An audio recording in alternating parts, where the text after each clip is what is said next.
I'm standing just a little ways away from the City Hall here in Grosse Pointe Woods and the public safety offices and the municipal courthouse.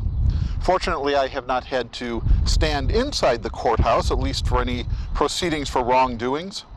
However, many people have.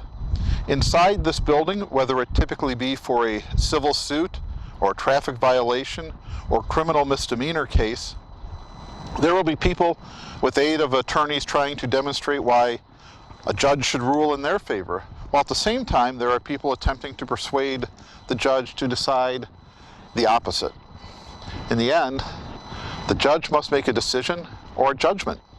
He or she must look at the evidence that has been presented, at the laws that are applicable, and decide for one side or another. Having spent a number of hours observing court, reading through numerous cases, I have seen some cases that were pretty simple, and it was clear what judgment should be made. However, some of the cases were very complex, and the judge had to make a very difficult decision.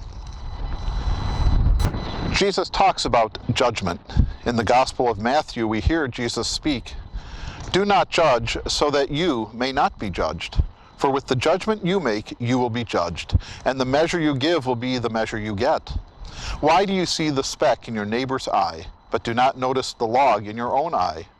Or how can you say to your neighbor, 'Let me take the speck out of your eye,' while the log is in your own eye? You hypocrite! First, take the log out of your own eye, and then you will see clearly to take the speck out of your neighbor's eye." Now we realize in life that we do have to make choices. When we come to a crossroad, we have to make a decision. We have to decide, will we take this path or this path? Will we go to the left or to the right?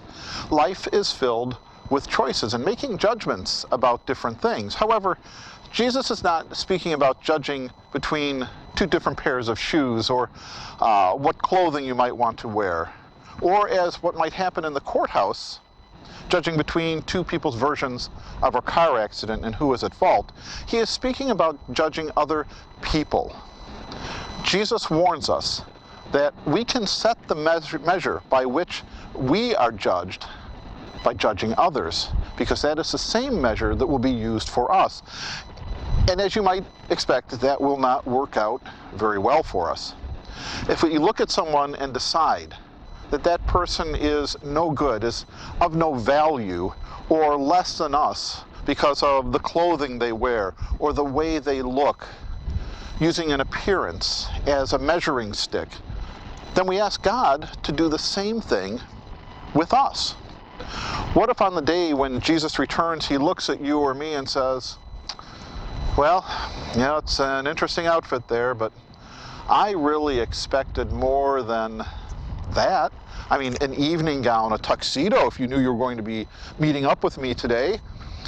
I'm afraid blue jeans and the U of M t-shirt, just not worthy." Or Jesus says, "You know, I'm sorry to break the news to you, but I know you judged people based on their ethnicity.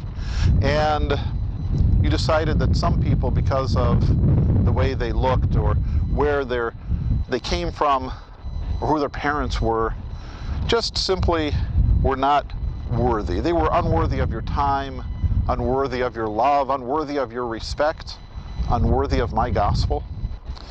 So I've decided that your ethnicity just doesn't fit in with the plans I have here for heaven."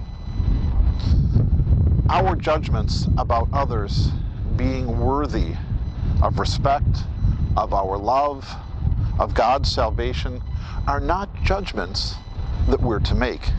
God has judged in our favor despite the sins we have committed. And we are called to proclaim to others, to all people, that same good news of Jesus Christ. God has judged us worthy of his love and forgiveness and of his mercy. And we are called to do the same with others. God has judged that we are worth the best he can offer, even to giving his Son for our salvation. May we see and may we judge others in that same way. May we judge all people that we meet as being worthy of hearing the good news, of being worthy of sharing the love that God has given to us, of being worthy of the best that we have to give, as God has done for us. Amen.